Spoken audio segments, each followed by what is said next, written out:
Ladies and gentlemen and children of all ages, yeah, because that's what we got over here. It's the Barnum and Bailey's Ringling Brothers Circus. It's a global freak show out there, and that's all we got is a bunch of clowns running the show. And today we're very honored to have a real bright man, a man of honor, integrity, and dignity with us, Mark Morse, to talk about what's going on in the world of economics, finance, and geopolitics. Hello there, Mark.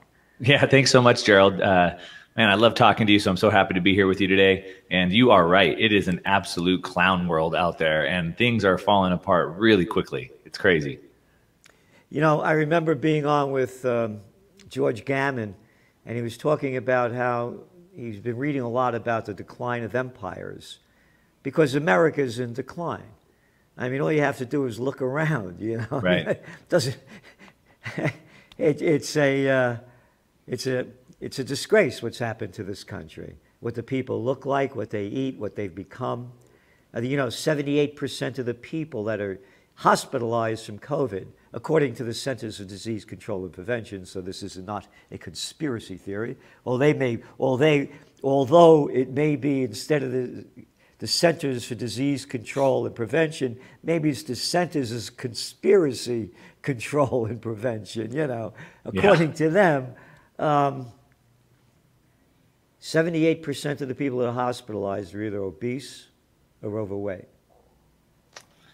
And, and I don't have to tell you, I mean, you're a man out there in the beach all the time, surfing your life away, and you see what the people look like. You don't have to go out into the water to see the whales. All you have to do is go up on the beach.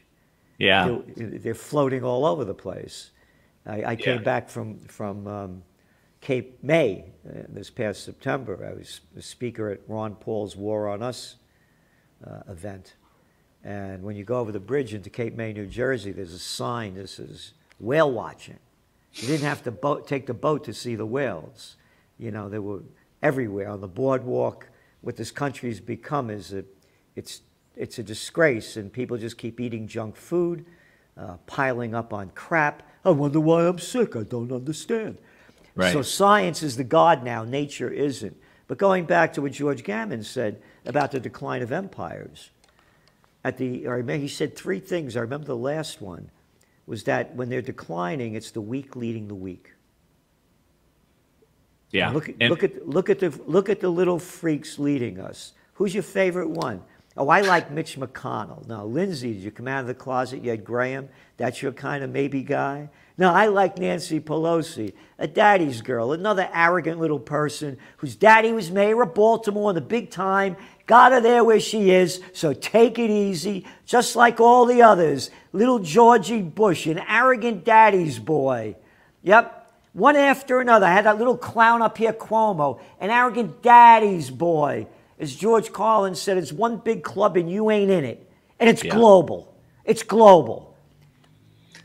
So, what's going on with you? What do you see ahead? Well, you're absolutely right. What we see is a breakdown, a collapse of society, kind of going back into what you're saying about this kind of collapse of an empire. Multiple studies have been done, and really there's really been no empire that's lasted more than 250 years. That's about the cycle. You can kind of break it down into like 4 stages, which I know you've heard about before, like generational theory, which is the hard times create strong men create great times create weak men, and then the weak men create bad times or hard times. And so that's exactly what you're talking about, the weak men. And what's interesting about that generational theory, there's 4 cycles there, the 4 20-year cycles. And really what happens is that last cycle, the weak men create bad times. They're living off the production of 2 generations before them. And so they're living without any real world understanding of how the world works. And what's important to understand is that there are natural laws of the universe. So for example, the law of gravity. With enough money, I could suspend the law of gravity, right? I could defy it a little bit, but I'm always going to be beholden to it. There's another natural law, and that is the law of sowing and reaping. And so I must produce before I consume. That's just a law. You can't consume something you haven't produced. But what we have today is throughout academia and politics, we have a whole generation of people who have never produced. What they're doing is living off the production of generations before them. And unfortunately, it ends very badly. Well, you just said we must produce. What is the United States manufacturing, like it's around what, 11% right now of how Well, what the GDP. United States produces today is financialization. That's what we've done. We've outsourced all our production. And the thing is that real wealth is not money, it's goods and services. And so when the United States used to produce goods and services and export those to the world, we had massive abundance. Today, we've gotten rid of all our production of goods and services, the real wealth, and now we only have financialization. We outsource our financial markets. And of course, that's not the source of real wealth. And through that process, through this fiat kind of experiment that we've done, it's ruined every area of the life and of the world and the country. And you started out talking about health, and that's a perfect place where we can see fiat money, fiat food. So fiat money incentivizes people to cut corners, do everything at all costs to try to make money. And as our money is worth less and less and less, food manufacturers have been forced to use worse and worse ingredients, right? So real food, steak, I think today the number is up year over year, steak's up over 20%. And so people can't afford that. And so the food company, the fiat food company, will now give us a fake food replacement of cheap manufactured goods that are bad for our health, but they do that to offset the gains, or the losses, I should say, from the fiat food system. And then through this crony capitalism, then they lobby the government to give us this food pyramid that's completely wrong. It's just upside down, flip that upside down. And so the sugar industry, the processed food industry, they lobby the government to then, increase their profits, which then only makes our health that much worse. Well, you call them an industry, and that's what they are. We wrote about this in one of my books, Trends 2000, back in the 90s. And it was either get big or get out. That was the term about the farmers. I mean, who it was Smithfield? Was that Smithfield? Is that the name of the pork one? The big one? Yeah, I'm not sure. They're owned by the Chinese now. Well, what we've seen in the United States, we've seen a takeover of the food industry. So right now we have 4 companies make up over 85% of all the meat packing for the entire country. And what they've been doing is they've been squeezing the ranchers, not giving any profit to the ranchers, and increasing our costs at the same time, increasing their profits. But what they've been doing with those profits is a problem. What they've been doing is they've been investing into synthetic meats. Synthetic meats are full of a bunch of junk, a bunch of processed junk that can't make us any healthier. And so while they're squeezing the margins, they're investing into synthetic meat because, like anything natural, you can't make as much money off natural stuff. So we'll make a synthetic version of it back to health. Forget your natural immunity. Take this expensive pharmaceutical, right? Instead of cannabis, how about synthetic cannabis? Instead of meat that's been good for all of humanity, how about synthetic meat? And it's easy to see where this goes, and it's not good. Again, it's the bigs controlling everything. I think it's a Brazilian company and a Chinese company out of those 4. They're there too.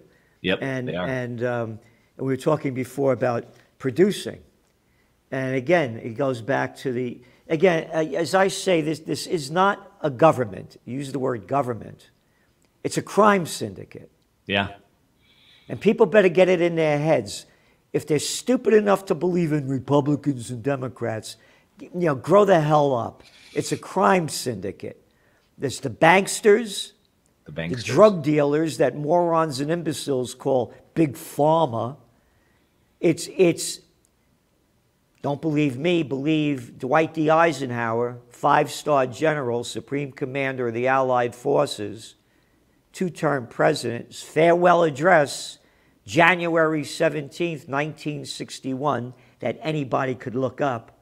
He warns the American people that the military-industrial complex is robbing the nation of the genius of the scientists, sweat of the laborers, and future of the children. Hey, you guys did a great job in Afghanistan. No, I like Iraq better. No, I love Obama. He did what he did to Libya, destroying the richest country in Africa.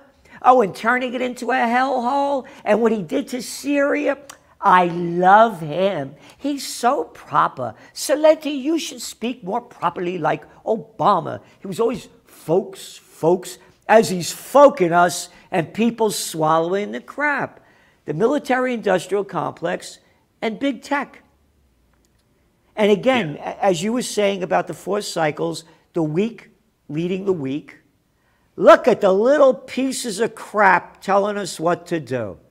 Who do you like? Oh, I would. If Zuckerberg came to me and called me out man to man, why, I wouldn't know whether to piss or shit. Oh, I would be so afraid. And if Cook came at me man to man, oh, I wouldn't know. Look at the little shits that are telling us what to do. Yeah. One after another. How about those generals? Oh, that Miley clown up there. How about what generals? General pieces of garbage. Yeah. General little cowards. You don't see them fighting. No, nor the senator's son. Send the poor kids who can't get a job or anything else that swallow the bullshit that the big media is sending. And what are they killing? What? Suicide rate only about 20 a day? Among soldiers that are left? Oh, yeah. Sending them to go die in worthless wars? So that's it. The military-industrial complex, the banksters. Look at the bankster bandits. Look at that arrogant little piece of shit, Jamie Dimon, which I would call it to him, to his fucking face. $37 million last year. $37 million he got, $31.7 million salary. This is a crime syndicate convicted of fraud 4 times, maybe 5, I'm not sure, but definitely 4. And one of them rigging the precious metals market. Yeah. They had fined a lousy $900 million after they probably made billions and billions. And does anybody go to jail? Does anybody do time? No. We Never. love Jamie Dimon. He's all over everywhere, spewing out his bullshit. Oh, did you hear the, oh, you would like this. I know you know all about Jamie Dimon's bullshit about cryptocurrencies. Bitcoin. Yeah. He's been pretty strong about Bitcoin. As a matter of fact, I think it was 2017. He said, you know, it's a scam, it's a fraud, it's a joke, it'll go to zero, blah blah blah. But he said, if anybody at JP Morgan were trading it, I would fire them on the spot. But of course, JP Morgan's all about Bitcoin. They're helping their customers buy out. They're putting out guidance. They're saying that it could overtake gold. So while he's spewing at the top, what they're doing is completely different. But going back to, the banksters is a perfect example. And going back to what you said about Eisenhower and the industrial military complex, what we've seen is that's only continued to get worse. Not only has the industrial military complex gotten bigger, but now we have the COVID industrial complex. We have the pharmaceutical industrial complex. We have the food industrial complex. And so they've all gotten bigger courtesy of the banksters and these regulators that allow these monopolies to continue to grow. And really, I think if you zoom out a little bit off of those individual problems, what you really see is the more centralization, the more globalization, the more the government controls things, the worse they get. The more they let off, the better they get. So a good example of this is a lot of people think that after World War II, we saw massive prosperity in the United States, one of the greatest bursts of growth. And that was because, the war machine was turned on economic and this and that. I think it was a little bit different. So, in 1945 and 1946, when everybody started coming home, what we actually saw is the government downsized. We saw government spending drop over 60% from 1945 to 1947. We saw 150,000 government regulators were laid off. And so when you lay off the regulators, you allow people to be free to run their businesses and so forth. And those things led to this high period of unemployment was apparently going to be a big problem. But really what happened is we saw economic growth grow by over 10% over 2 years. We saw the civilian labor force expand by more than 7 million workers. And so I think what that represents is it shows that in times where the government gets bigger, like we're seeing today, controlling everything, things get worse. And when they lay off, things get better. But right now, we're reaching peak centralization, and we can see the problems in energy markets all over the world, massive energy shortages, prices being hiked, but now that's leading to food shortages, supply chain backups. And the more they try to intervene, the worse it gets. They're losers. They're jerks. They're morons. I don't know if you know any of my background. I began my career at a graduate school working on political campaigns in Westchester County, which is the richest county in America. And I worked on the mayoral campaign in Yonkers. That's a city of 300,000 people. It's not a little place. Right. And I was very good at it. And I worked on other campaigns and, for district attorney and senators and stuff. And they sent me up to Albany, which is the state capital, and I was the assistant to the secretary of the New York State Senate at 26 years old. And this is the guy running the whole operation. So I'm in the Senate. The big, the Senate, the rotunda, where the Senate chamber is, and his office was a mirror of that. And I'm there with the governor, the majority leader, in my Robert Hall suit, eating shrimp cocktail, And I got to see this right at the top at a young age. The guys that are in politics are the people I hated in high school and college that wanted to be class president. They don't work a day in their lives. All they do is suck off the public tit. I mean, just look at the whole Congress. Look at Biden. He's been sucking off the public tit since he's 30 years old. Right. Never had a job in his life. Never really worked. So they have no concept of how to run anything. And again, as George Carlin said, it's one big club and you ain't in it. Yeah. So they got bureaucrats, that work. So anyway, I'd be in the back of the chamber. We hire a clown to open the door, a sergeant at arms. Senator Frank Smith, Senator Tom, Ellis, Senator, one after another. And my buddies, we'd be bullshitting. They'd leave, follow the senator, pull out the chair, and help him sit down. Right. They come back, I say, hey, man, what's the matter? Cat can't sit down by himself. He needs some help. Gerald, you have that kind of an attitude. You're not going to make it here. I said, that ain't my trip, Right. My mother, may she rest in peace, when I was a little kid, she used to say to me, if a situation broke out, even when I didn't know what it meant, and she said, I hate cowards. Mm. Yeah. And I got to know what a coward was, and I wouldn't want to disrespect my mother. Although I've done a lot of other stuff she wouldn't have been happy about. But anyway, I quit after 1 year, and nobody could believe I quit. Yeah. I designed and instructed American politics and campaign technology, how to run campaigns at St. John's University. I was the chief government affairs specialist for the chemical industry, killing environmental legislation at the height of the environmental movement. Wow. At 28 years old, I'm staying at the Willard Hotel and putting the meetings on at the Hay Adams. And around 32, I started to grow up. And I started, all I was interested in was, money and a lot of other stuff. Yeah. So I've been on the other side. I've been with presidents, prime ministers, and princes. I know what the deal looks like. Yeah. When you say the government's doing this, we got a bunch of jerks, losers, slime balls, pieces of crap that all they're interested in is power and control of the power. Yep. That's it. Yep. Nothing else. Eisenhower said it as well. He said any man seeking the office of president, you could Google this up, is either an egomaniac or crazy. Yeah. The people that want to run for office are power-hungry little slime balls. And now you could say men and women, it's becoming more equal.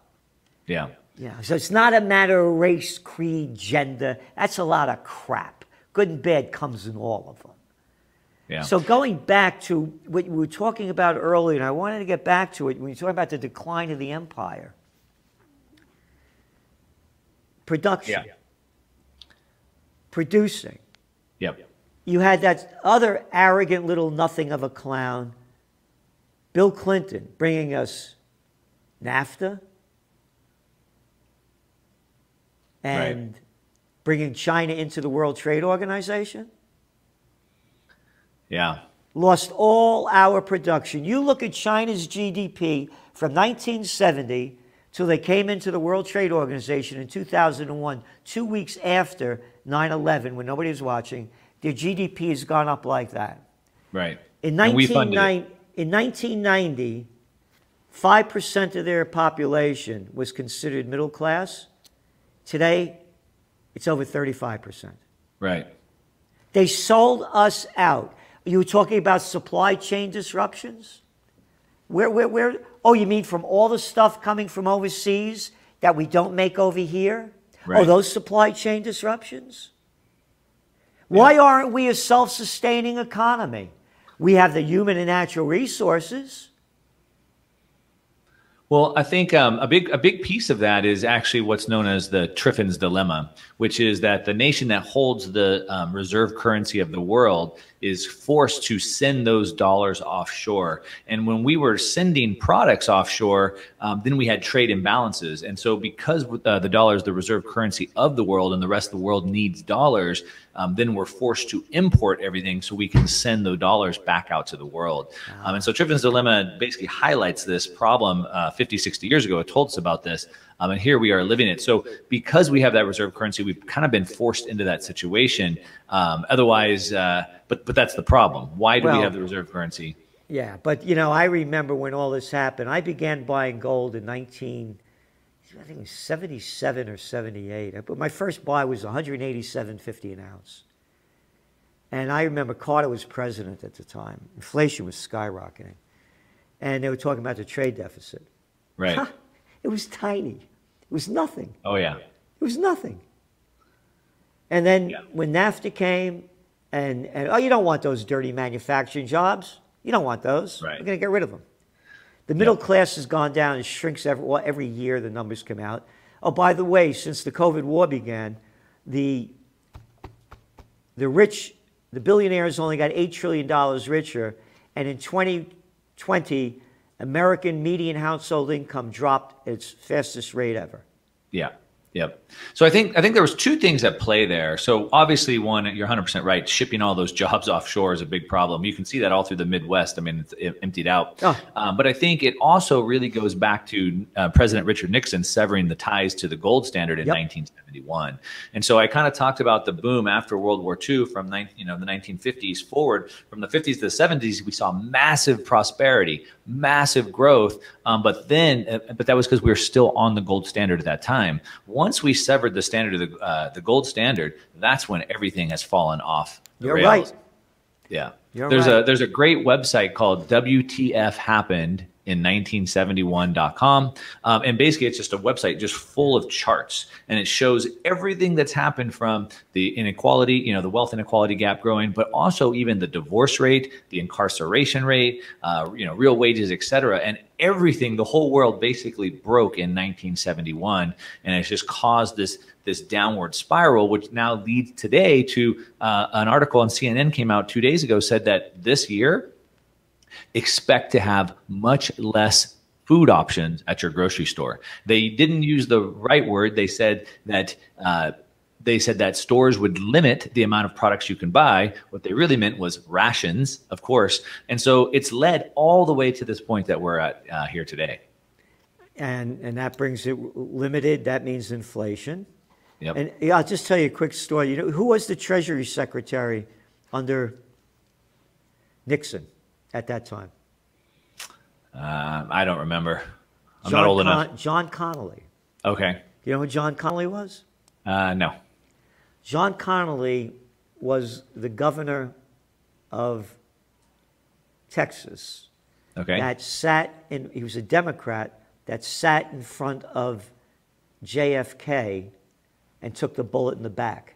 I have a photograph downstairs in my office, my other part of my office, of me, John Connolly, and his wife Nellie in front of the book depository, 1992, the first time back since the assassination. And he wanted to meet me because in this book, Trend Tracking, far better than Megatrends, Time Magazine, yeah, I had forecast that there'd be a new third party and someone like Ross Perot would be the person. And so he wanted to meet me. How did I know this? 2 weeks before the election. Right. Another time I'll tell the story what happened that day as we were parked out in a limousine. That's the side of the building that you see. We were parked out in front, and he told the story of what happened that day. But as we're walking back into the Anatole Hotel, he said to me, I read your book, Trend Tracking. That's why I wanted to meet me. And he said, it's a fine piece of work. And he said, I know your heart's in the right place. He said, you don't have a clue what's going on. And neither do the American people. Because if they did, there'd be a revolution in this country. Yeah. Yeah. This is the guy that took the bullet in the back as a Democrat, was the Treasury Secretary during the time you're saying when they took us off the gold standard. Right. And by the way, he wasn't doing well then. And the oil prices had gone way down. He was living in Houston. He was on the board of directors of somebody. His life had really changed. And as I'm sitting across, we stayed in contact from October to February. I'm sitting across from him, and I said, "How you feeling now?" And I know I wasn't doing well. When you see it, I'll show you the picture sometime, another time. He's kind of hunched over, and he had all purple splotches on his hands. Yeah. He said, "I'm not feeling well." He said, "They got me on prednisone." He said, "They think there's an adhesion in the lung wound." My father, may he rest in peace, worked in the shipyards during World War II, and he had asbestos poisoning. So I watched him die of that lung stuff, and they had him on that prednisone. It was totally worthless. So I knew that was the end for Connolly. And I said to the guy who put the meeting together, John J. Hooker, his great-great-great-grandfather was General Hooker. This guy's from Tennessee. That's how they got the name Hookers. Used to bring the girls around for the guys during the campfire girls during the Civil War. I told Hooker, I said, Connolly's not going to be around much any longer. He said, "Gerald, my boy, how could you say that?" I said, "Man, I've seen the picture before." And he died in April of that next year. So going back to what you're saying about the gold standard and what happened, you're 100% correct. I agree with you. Yeah. And I want to mention one other thing. Here, this is from the Wall Street Journal, the Financial Times. Headline: Biden enlists corporate America as supply jam threatens recovery. Yeah, I saw that this morning. All right? You know what that is? Bullshit! All right? Yeah, well... How about nobody ever mentioning one peep about, your interest rates in near zero? You've been pumping in trillions and trillions of dollars to artificially pump up the economy? The Federal Reserve's been pumping in uncountless trillions of dollars to pump up the economy. You talking about globalization, the bigs getting bigger. What is merger and acquisition activity now at an all-time high? So the bigs could get money for nothing, buy up everything, and keep the Ponzi scheme going?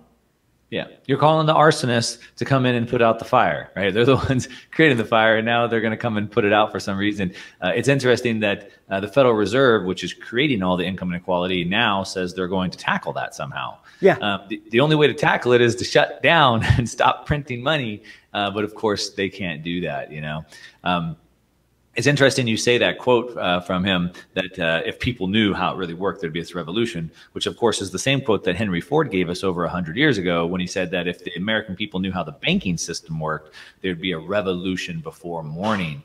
So this has been going on for a long time, even before Nixon took us off the gold standard. Well, it's that slime ball Woodrow Wilson that brought the banksters in to run the country.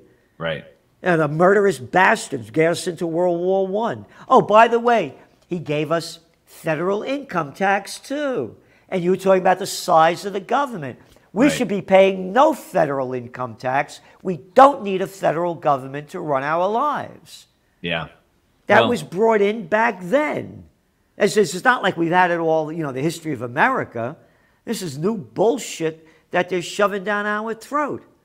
Yeah. And they have all that power because they have that money printer, because of the Federal Reserve. So you talk about, the George Bush being there because of his daddy and all these people, the Pelosi's and so forth.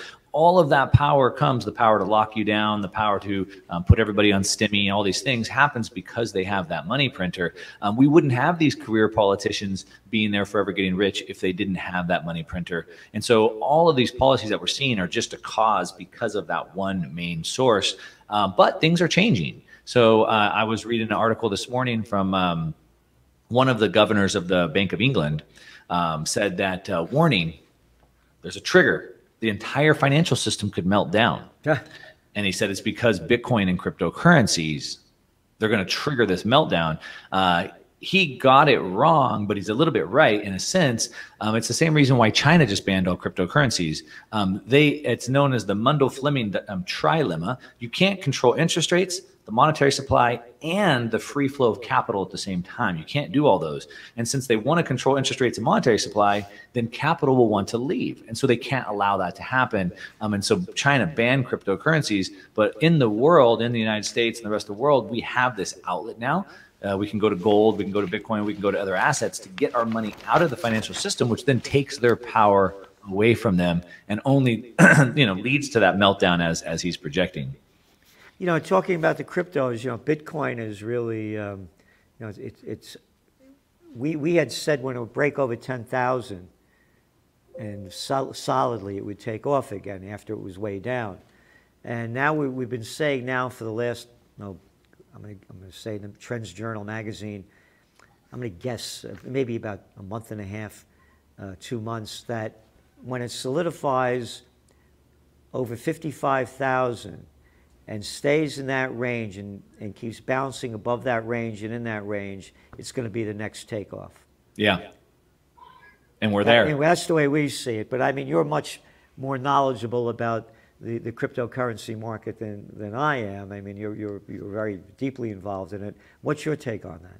Yeah, well, I think you're absolutely right. I think it's definitely coiling up. It's building that energy right now, kind of in this price range, the target that you've suggested. And what's interesting is that it's almost like the governments are doing marketing for us to move us into Bitcoin and cryptocurrency. So, for example, I posted on Twitter this morning, meat's up 20%, chicken's up 18%, pork's up 12%, baby food's up 5%, everything's up. Well, good thing Bitcoin's up 400%. Because it offsets that. So your dollars are losing value. They lost 25% of their purchasing power, because all these prices are going up. And so people are forced to go find these alternatives. So they're kind of doing that marketing for us. And then on top of it, they're coming out and saying, like in China, and even maybe in the United States, they're saying, well, you don't have the right to hold your wealth in a way that we don't have the ability to steal from you, where we can't inflate from you, where we can't seize from your bank account. They're putting now these onerous restrictions where they want to monitor every single transaction in your bank account over $600. I know. Like, that goes against several laws, but it doesn't matter to them. They're going to go ahead and do it. But all these things only push us to move into those things more. And the United States is doing it all over the world. So they're doing sanctions on everybody. And so there was an article that came out this morning where Putin from Russia came out and said that he thinks that cryptocurrencies Bitcoin is a good way to do payments, and they're not going to regulate it at all. And of course he's saying that because as more and more people get kicked out of the party, they're going to go find that alternative. And we, as far as the price going up from here, $55,000, there's different ways to look at the price.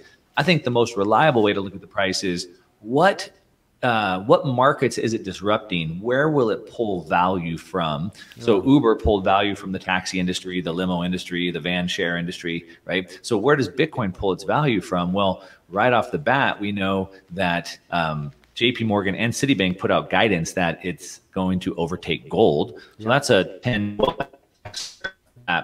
There was 2 weeks ago, there was the big breaking news of the Pandora Papers, and all these people are using offshore bank accounts. Well, it's like an offshore bank account. There's $30 to $40 trillion sitting there. We know half of the bonds in the world are negative yielding. So there's another couple $100 trillion sitting there. And very quickly, you can see how big and how fast Bitcoin could get big. I agree with you. There's no question about it that if the cryptocurrencies weren't there, gold and silver prices gold would be in $2,100 an ounce. Silver would be in the $70 to $100 an ounce range. But the cryptocurrencies have really taken that away from it. And although I still buy both, not silver, I've been buying gold, but and at a good time, by the way. But anyway, here, this is from the Financial Times. One story. U.S. takes Bitcoin lead after Chinese ban sparks, quote, great mining migration. Yeah. So that was a big story. That? Well, I actually made a video about this, and you'll love this from the historical perspective, but I called it China's second fatal mistake. So what do I mean by that? So the whole world in the 1800s was moving to a gold standard. But China decided to stay on a silver standard. They wanted to hold out. They had all the silver. So as the world moved to gold, they stayed on silver. Well, they lost. The gold standard took off. They got devalued. And in the early 1900s, China was basically forced to abandon the silver standard, go to the gold standard, and they lost their place in the world as like a world leader. Wow. So since like the 1920s, they've been now for the last 100 years have been aggressively buying gold. China is the largest importer of gold and the largest producer of gold. Everybody can come to China and mine as much gold as you want, but you have to sell it back to China. You can't take it out, right? So reports are that they have over 30,000 tons of gold. And so for the last 100 years, they've been trying to accumulate their gold to have this new gold-backed currency. And what's interesting is just like people mined gold in China and sold it to China, people were mining Bitcoin in China. But the difference was China wasn't requiring those miners to sell the Bitcoin to China. They were allowing the Bitcoin to be outsourced to the rest of the world. And what happened is, even though they had the lead there, as the world is moving towards Bitcoin and China had the lead, they've decided to kick it out to stick with the gold standard. So when China, they're launching their own central bank digital currency. They're trying to have a full release when the Olympics happen in China next year. Rumors that they'll have a gold-backed cryptocurrency. And so while the world is moving towards cryptocurrency and Bitcoin, they're trying to hang on to this gold standard. I call it their second fatal mistake. But what I think is also a testament to how robust and how strong Bitcoin is that over 50% of the network was located in China. They shut it off almost overnight. The network, half the network was shut down.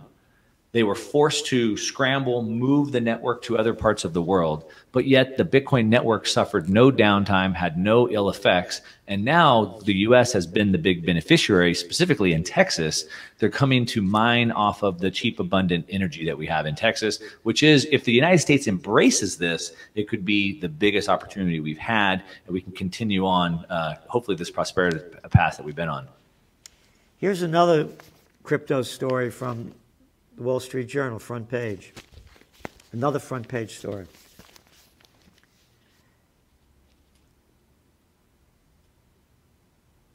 Binance, the world's largest, is that the way you pronounce it? Binance? Yep.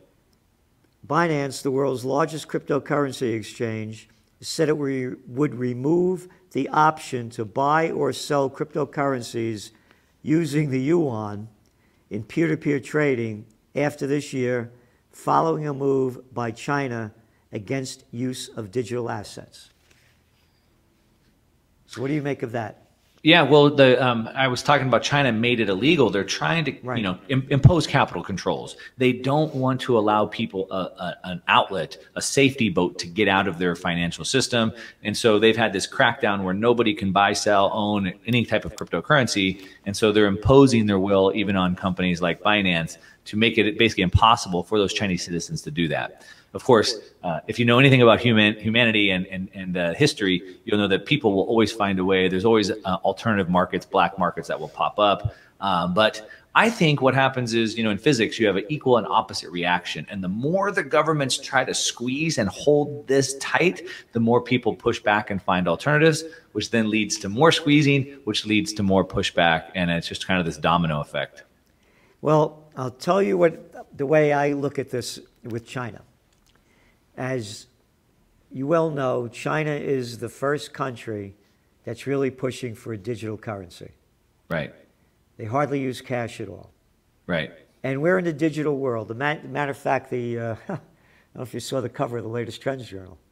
It's crypto. I didn't see it. Yep. Yeah, let me see if we got it here. You have that up there, Mike? You see it? Oh, yeah. Crypto, techno, revolution. Yeah, there we go. Yep.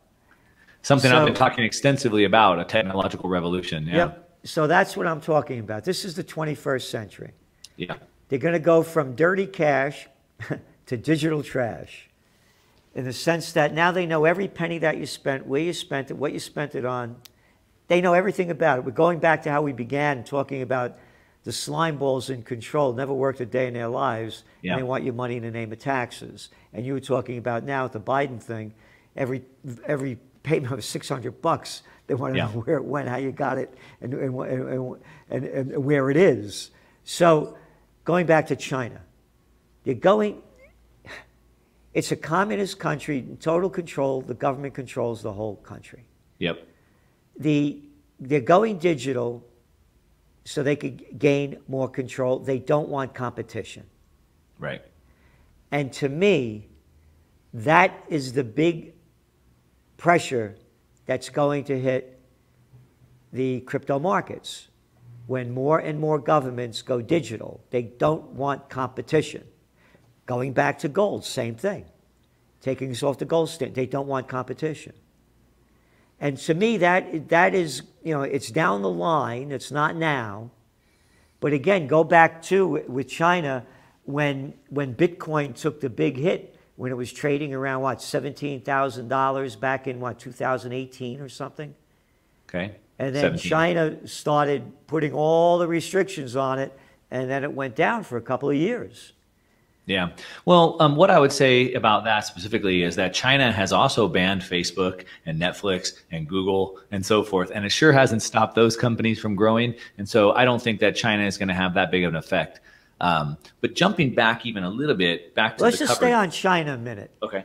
And beyond Bitcoin and Netflix, right now, for example, Disney is taking a big hit in China with their movies and all, because, you know, the Chinese, as we see it, the 21st century is going to be the Chinese century. The business of America has been war. The business of China is business. Again, when you look at, you go back to the, again, I was talking about the 1990s. Shanghai, Beijing, people were living in shacks. Right. In shacks. Well, but look at their transportation system and look at the shit that we got here. Look at their infrastructure compared to ours. China's Belt and Road Initiative. Yeah. And then people say, well, you know, they have a problem with, you know, the demographics. You know, they're not having the children that they got 1.4 billion people. What do we have? 332 million? Right. So what I'm saying is that government is they are in total control, and they will do anything and everything they can to maintain control. And then we go back to how we were started talking about when you talked about productivity, producing. Right. All the European companies, the big ones and the small ones, the American companies, they gave China all the high-tech and basic industrial need manufacturing that they needed to get where they are. They didn't have any of it. Right. And now all these companies manufacturing are over in China. Oh, and by the way, our second biggest importer of clothing and sneakers, Vietnam. This is the Vietnam that when I was a kid, every day I'd wake up, are they going to get me? Because they were sending us all to go fight the Vietnamese. Right. This is the sick mentality of the people running our country. Those dirty commies, you know, we got to stop them. Until we start doing business with them and we can use the cheap labor. Yeah. Well, there's a couple points and that again, you made. I'm not anti-Vietnam at all. You know, I went over there in '96. I admire the people. They were very kind to us. I was one of the first Americans that went there.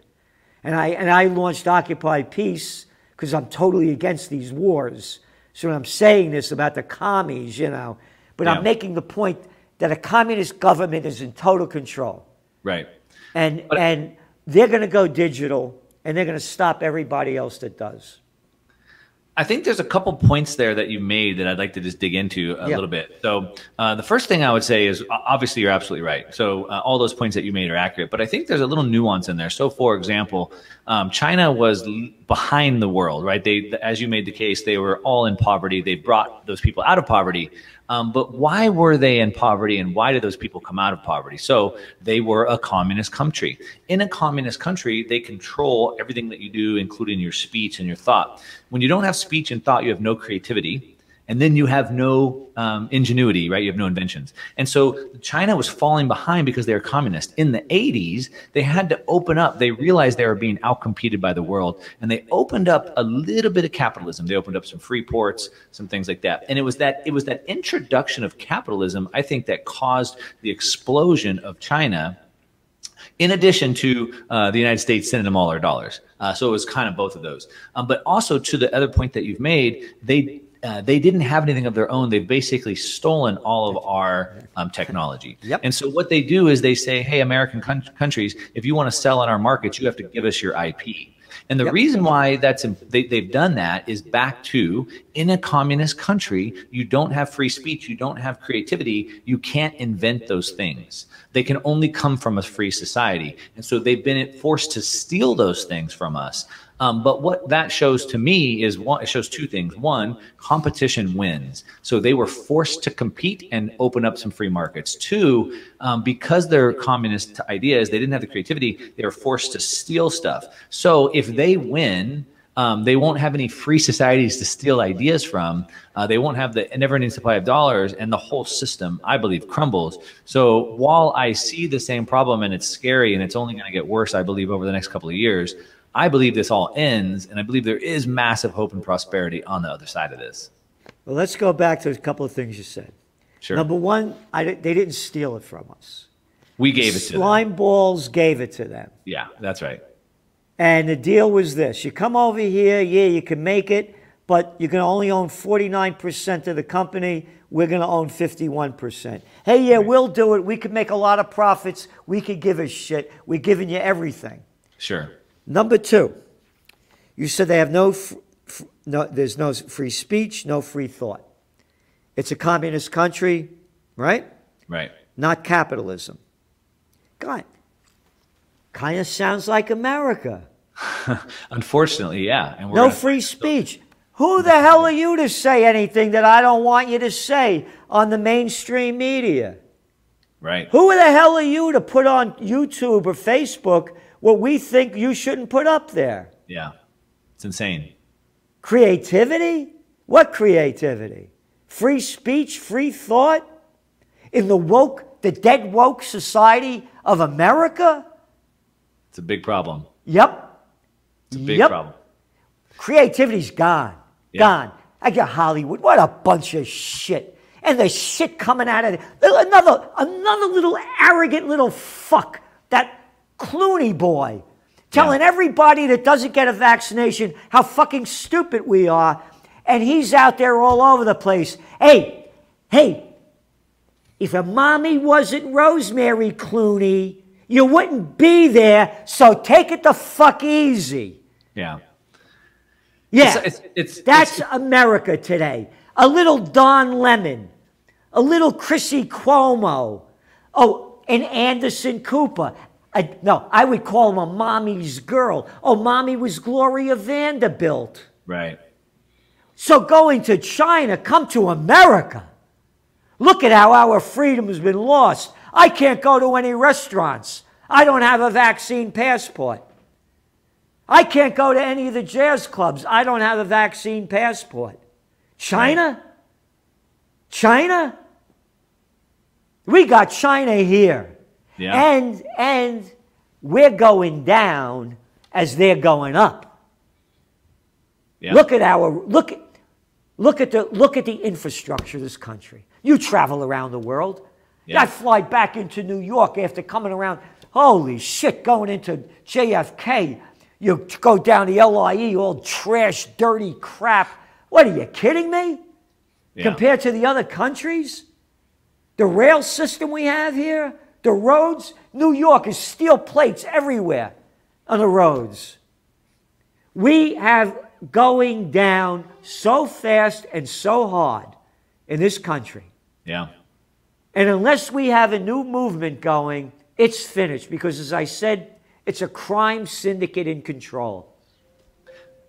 You're 100% right on all of those things, and it's alarming how fast we're diving down into despair.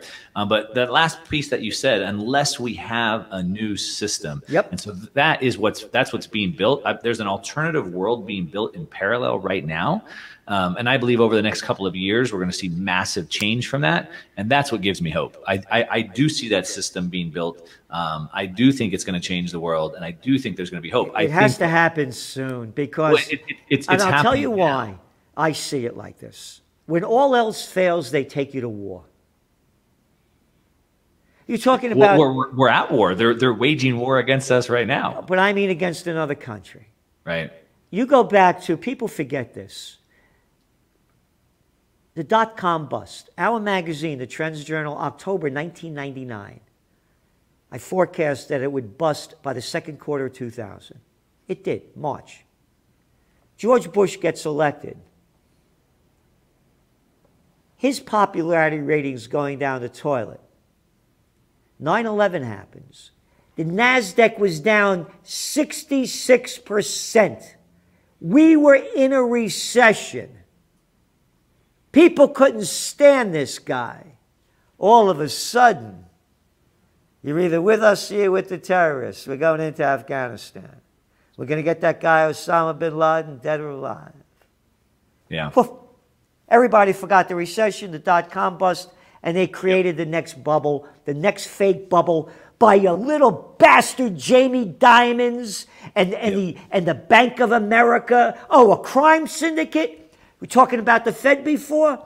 They only pumped in $29 trillion to boost up the banking bandits, according to the Levy Institute at Bard College. Secret that never came out, that barely anybody knows about it. Oh, and then we were talking about the criminal system in place and the Federal Reserve. How about that scumbag, arrogant little prick over there in Texas, Kaplan? Yeah, the president that just resigned to the Fed board over there in Texas. Yeah, insider trading. Yeah, insider, millions of dollars in trades after days.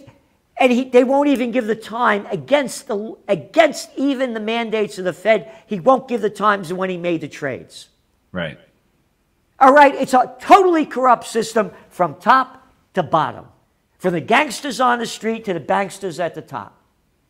So who do you think we would go to war against? China over the Taiwan deal? No way. No way. China will win. You couldn't win. I think there are 81,000 Taliban troops. Well, I would agree. I mean, I'm just saying, there were 81,000. You couldn't beat 81,000. You're going to beat 2.5 million. China, who has hypersonic weaponry. Right. No way, no way, no way. What they'll do and we're is so dependent on their supply chains. They go after small countries. Okay. More They'll Middle go East. after an Iran. They'll go after. They'll go after somebody small. That's all they do. They'll go back again after World War II, Korea. Right. Oh, how come you lost in Korea? I think it was the Chinese, wasn't it? Yeah, with the SKSs. Got one of those. You know, when you look at the two previous wars too, this is something that's pretty scary. So if you look at going back, you mentioned going after Saddam Hussein, right? And so I remember when we went after Saddam Hussein, everybody was saying, oh, we're the big bully of the world. We're going there to steal their oil, right? Well, at the time, they weren't really that much of an oil-producing nation. But once we toppled Saddam and put security in place, they've become one of the top oil-producing nations in the world. But did the U.S. ever get oil from that? No. No, the big companies did. Who got the oil? Well, how about Halliburton with, what's his name, with Cheney, all the money that Halliburton made and all the other companies made, and the military-industrial complex got rich. Right, but now China gets all the oil. Yep. And what's interesting about that is now you look at, sure, the industrial complex made their money, but now you look at Afghanistan, what we found out after last year is that we're dependent on China for lots of things, antibiotics, PPP, but also our rare earth elements, that's right, which are a national security issue because we need them for our missile guidance, our submarines, et cetera. So we couldn't go to war against China because we don't have rare earth elements. We really need them. Now, we found out in Afghanistan, which we've been controlling for 20 years, last year, we found out they're sitting on between $1 to $3 trillion worth of rare earth elements. You would think we need that. We've been controlling the country for 20 years. We should get those. Now we're out. Guess who's there getting those rare earth elements? I know. China. Right. And so then you go, shoot, are we just the military arm for China going and getting their natural elements or assets for them? No, we're a bunch of stupid morons are running this show. That's what it is. You got ignorant, arrogant, psychopaths and sociopaths that are running the country. Yeah, that's for sure. We know that. They're dumber than shit. And they've proven it over and over again. So going back to who they'll start a war, that's my concern. When all else fails, they take you to war. And I'm going to give you an example right now. Turkey. You start seeing central banks now raising interest rates. And Turkey lowered them. Their official inflation rate is 20%. Yeah. The unofficial is 40%. Erdogan, the president, had them lower interest rates last month. His popularity is going way down. Mark my words, he's either going to start another war with the Kurds or go into Syria. When all else fails, they take you to war. Yeah. They're going to do this. What followed the Great Depression? Oh, World War II. Right.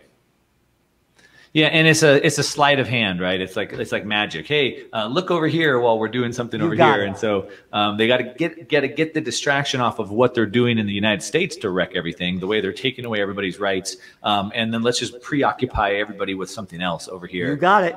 You got it, because they've robbed us of our freedom. Yep. And by the way, I have a big announcement to make.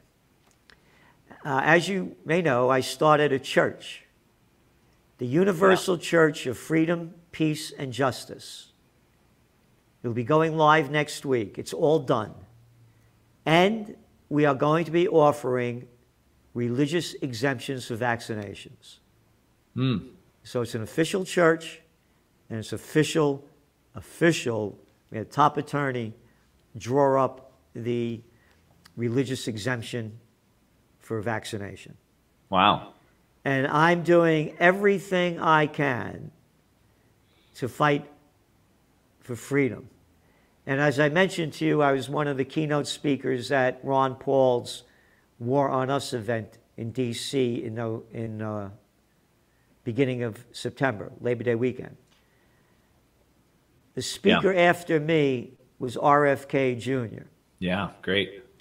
As RFK Jr. is walking off the stage, now, this is a guy whose father was assassinated and his uncle was assassinated. Yeah. As he's walking off the stage, very emotionally, he said, "I will fight to my death with my boots on," about freedom. Yeah. And that's what we're in. We are in the fight for our lives. For our lives. And the only way I see us winning is peacefully and with a new movement, because we could win if we unite. I agree 100%. And I've pivoted my entire message in my career for the exact same cause. There is no greater cause to fight for at this moment in time, because if we lose right here, we lose. I have kids, and I'm always constantly thinking about the future life that they're going to have, the future world they're going to have. And so there is nothing more important. I typically come at it from a little bit of a financial standpoint. I tell people it's so that, one, we can help people, and we also have more options. So I'm helping fund, lawsuits and things like that against the government. I'm helping defend people who have been brought up on charges. I'll donate to your fund. So we want to have money for those types of things, but also so I can move. I have assets. I can move somewhere that I could be treated better.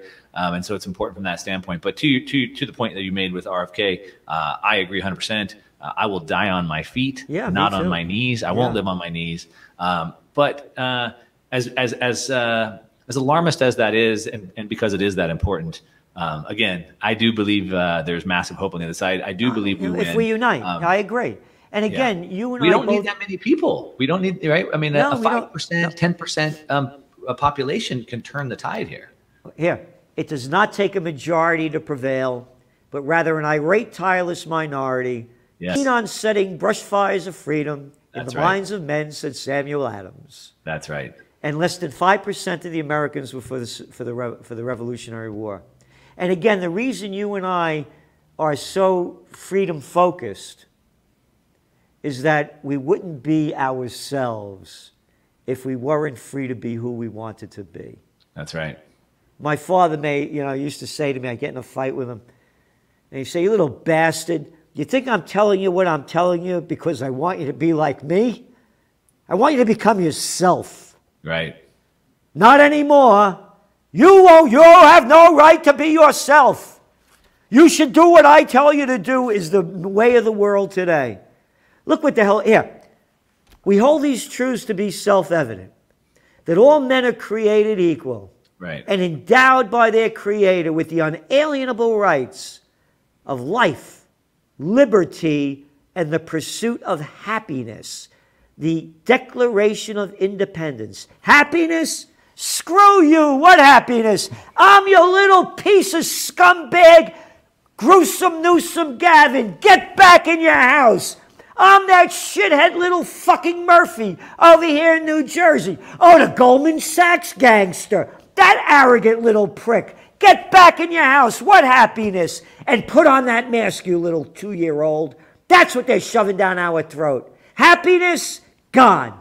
Liberty? Who the hell are you? Life, liberty, and the pursuit of happiness? Again, we need to enforce our Declaration of Independence. Yep, we do. Unfortunately, the political system is pretty captured at this point, and I think anybody thinking they're going to vote themselves out of this is probably mistaken. It's through two things, I think. One, it's through disobey. Yep. Hundreds of millions of people have died in the last 100 years because they obeyed. Yep. Because they obeyed. And so it's time for civil disobedience. I see all those people marching in the street. I think, wow, how much more effective it would be if they just disobeyed, if they didn't comply. That. And number two, what if they all just went to the bank and pulled their money out and put it into Bitcoin? I agree. Gold, right? I agree. So that's defund the government. Yep. We can defund them and we can not comply. The Berlin Wall fell because people stopped complying. Yep. And so it also stopped because they went and more came, they didn't leave. More came, went, and they didn't leave. Taking these protests, yelling, going out and screaming and going home means nothing. Right. So thank you very much. Oh, before we say goodbye, what advice would you give the listeners here? Well, the first advice I would give is a shameless plug because I am having an event to help people figure out how to navigate this, and you are coming to speak, and I can't wait to hear what you have to say. And so we're going to be getting together live in about a month in Miami, so everybody should come check that out. So that's number one. Number two, I think we need to, as you've made the case, and I like to make over and over, I say, I'm not trying to wake up the sleeping sheep. Yeah. I'm trying to wake up the sleeping lions. Yep. And so we don't need everybody. We need a vigilant minority that can wake people up, as you said, keep starting brush fires in the mind. And so have faith, continue to educate yourself, continue to talk to those around you, educate, motivate, coordinate, disobey peacefully, civil disobedience, and pull your money out of the banking system and defund the government. I'm with you.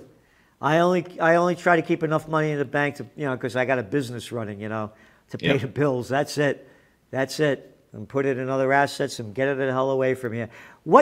How stupid can you be to keep your money in the bank when they're paying you nothing to keep it there and they're making money on you? Yeah. Criminality right in front of your face. Yeah, it's insane. Thank you so much, Mr. Moss. See Thanks so much, you in Miami.